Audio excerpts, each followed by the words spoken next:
काम आपका हो गया। अब आप क्या करते हैं, so there are some pre processed directories which we are going to cover letter.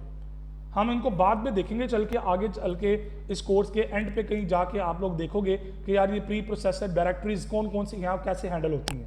सो यहाँ पे at that moment we discuss about the define only. ये जो डायरेक्टरी है ना, अभी तक आपने देखा सिर्फ हैश इंक्लूड, अब यहाँ पे हैश डिफाइन के नाम से भी एक डायरेक्टरी है जहां पे आप अपने कॉन्स्टेंट्स को डिफाइन करते हैं। We define the constant pi using the pre processor directory as. अब आप इस पाई को यूज कर सकते हैं, बड़े आराम से क्विकली यूज कर सकते हैं। So the above line does a funny thing as it is not creating a variable. Keep in mind, ये वेरिएबल डिक्लेयर नहीं कर रहे, setting a value of constant. हम एक कॉन्स्टेंट की वैल्यू सेट कर रहे हैं। यहां पे डिक्लेरेशन क्यों नहीं है, एक वेरिएबल क्यों नहीं है? Because rather it associate a name with a value which can be used inside the program exactly like a variable. It's behave like a variable. ये variable की तरह behave करेगा but it's not a variable. लेकिन ये variable नहीं है। So why it is not a variable? क्यों ये variable क्यों नहीं है? So because you can't use it on the left hand side of any assignment. आप practically test कर लें, मैं आपको ये example code करवाता हूँ। देखें, आप लिखते हैं जी हैश include IO स्ट्रीम। मैं यहाँ पे पहले मेन अपना वो पूरा कर लूँ। लें जी, मैं इसको सेव कर लेता हूँ डेस्कटॉप पे SD के नाम से। अब मैं इसको रन करता हूँ, देखिएगा। अभी तो फिलहाल इसका पैरामीटर सेटिंग कर रहे हैं हम।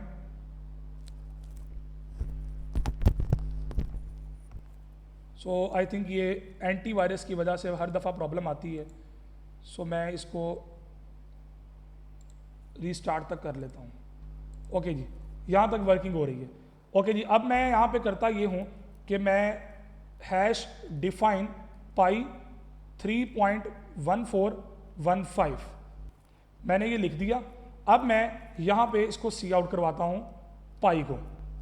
सो देखें, कोई एरर नहीं आएगा, कोई प्रॉब्लम नहीं आएगी। यहाँ पे error cout was not declaring the scope IOSTREAM। हाँ जी, यूजिंग नेम स्पेस STD ने लिखा। अब देखें यहाँ पे हम .h के अलावा हेडर फाइल यूज कर रहे हैं, तो इसलिए स्टैंडर्ड वेरिएबल एक डिक्लेयर किया उसका हमने। सो देखें, पाई की जो वैल्यू सेट की थी वो यहाँ पे प्रिंट हो गई।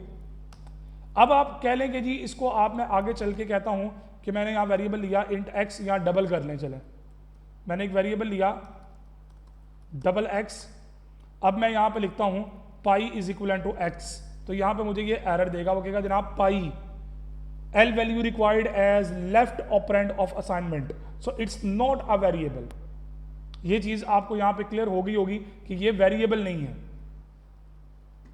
So because you can't use it on the left hand side of any assignment, that's why it's not a variable. Basically it is a shorthand what actually happens। ये shorthand है। You define the value of pi with hash defined directory and then start using pi symbol in your program। Basically आपने क्या किया, अपने programme के अंदर पाई के नाम से एक सिंबल बना लिया। अब उस आप सिंबल को यूज कर रहे हैं और सिंबल के अगेंस्ट आपको वैल्यू पुट नहीं कर सकते। So now we will see what a compiler does when it is handed over the program after the writing process. So wherever it find the symbol pi, replace the symbol with the value this and finally compiles the program। Compiler ने क्या किया, जहां पे उसको पाई नजर आना है वो पाई की इस वैल्यू को यूज करेगा और उसको एग्जीक्यूट कर देगा। So this in compilation process the symbol और constants are replace with the actual values of them. कि जब आप कंपाइलेशन प्रोसेस की बात करते हैं तो वहां पे जो सिंबल आपने सेट किया होता है या जो भी कांस्टेंट आपने डिफाइन किए होते हैं उनकी वहां वैल्यूज पुट हो जाती हैं। But for us as human being it is quite readable to see the symbol pi. हमने क्यों बनाया, हमारे लिए आसानी हो गई। अब रीड करना इसको इजी हो गया। जितने भी लोग दुनिया में मैथमेटिक्स को जानते हैं उनको पता है कि यार पाई एक वेरिएबल बन सकता है। अब इसका एक तरीका तो ये भी था ना कि आप ये लाइन लिखने की बजाय आप यहाँ पे डबल टाइप का एक वेरिएबल ले लो पाई और इसको वैल्यू सेट कर दो 3.1415। अब आप यूज करें, ये भी एज ए वेरिएबल यूज हो रहा है, as a global variable use हो रहा है अब ये। सो ये कांस्टेंट है। अब यहाँ पे आप लिखते हैं ना अगर pi is equal to x, तो अब ये एरर नहीं देगा। x की वैल्यू गार्बेज उठाएगा और वो गार्बेज वैल्यू उसने यहां पे पुट कर दी। तो ये फर्क है इस डिफाइंड डायरेक्टरी के साथ और वेरिएबल डिक्लेरेशन के साथ। Additionally, if we use meaningful name for variable and see a line 2 multiplied by pi into radius, it becomes obvious that circumference of a circle is being calculated. Understood logic है ना, पाई are square है या 2 पाई are है, तो ये circumference निकाल रहा है आपके सर्कल का। तो ह्यूमन बीइंग के लिए बड़ी रीडेबल इंफॉर्मेशन है। Note that in the above statement 2 into pi into radius, 2 is used as a number as we did not define any constant for it. तो आप इसको वेरिएबल के तौर पे भी लेके चल सकते हैं। So we have defined the pi and radius, but defining 2 would be overkilling. 2 को डिफाइन करना अपने आप को मारने के मुतरादिफ है। इसका मतलब क्या है, 2 को फिर दोबारा आप यूज नहीं कर सकते।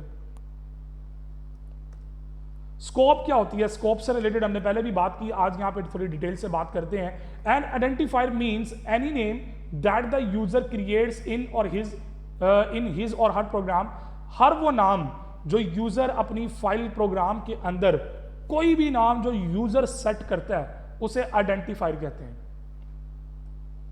These names can be of variables, functions and labels. किसी भी चीज का जो नाम आप सेट करते हैं ना, वो एक आइडेंटिफायर है। So here the scope of N identifier means it's visibility, availability. ये कहां पे विजिबल होगा, कहां पे अवेलेबल होगा और कहां पे नहीं होगा। So we will focus scope of variable in our discussion. अब अपनी गुफ्तगू के अंदर हम इस स्कोप को भी पहले डिस्कस कर ले, फिर मैं एक कंप्लीट एग्जांपल आपके सामने कंप्लीट करूंगा। हेडर फाइल क्रिएट करेंगे, उसको अपने प्रोग्राम में इंक्लूड करेंगे और वहां से फिर उसका पूरा फंक्शंस को यूज करेंगे। सो आपके सामने एक फंक्शन नजर आ रहा है। Suppose we write the function 1, इसके अंदर इंट आई एक वेरिएबल बनाया, some other lines of code, इसके बाद कुछ और कोड की लाइंस हैं। आगे चल के आप क्या करते हैं, int j is equal to i plus 2, that is perfectly all right. कोई मसला इसके अंदर नहीं होगा, बड़े परफेक्ट तरीके से आप इसको आई को यूज कर रहे हैं। Now the variable I can be used in any statement inside the function 1। इस फंक्शन 1 के अंदर, बॉडी के अंदर, इन ब्रैकेट्स के अंदर आप जहां पे चाहें इस आई को इस्तेमाल कर सकते हैं। But consider this variable being used in a different function like this. आप यहां पे आई यूज करना चाहेंगे तो कंपाइलेशन एरर आएगा। अब मैं ये आपके सामने लिखता भी हूं, अब मैं आपको लिख के दिखाता हूं कि क्या जो बात मैंने की है वो क्या है। लाइक ये मेरा मेन थीम है प्रोग्राम का और मैं यहां पे एक फंक्शन लिखता हूं।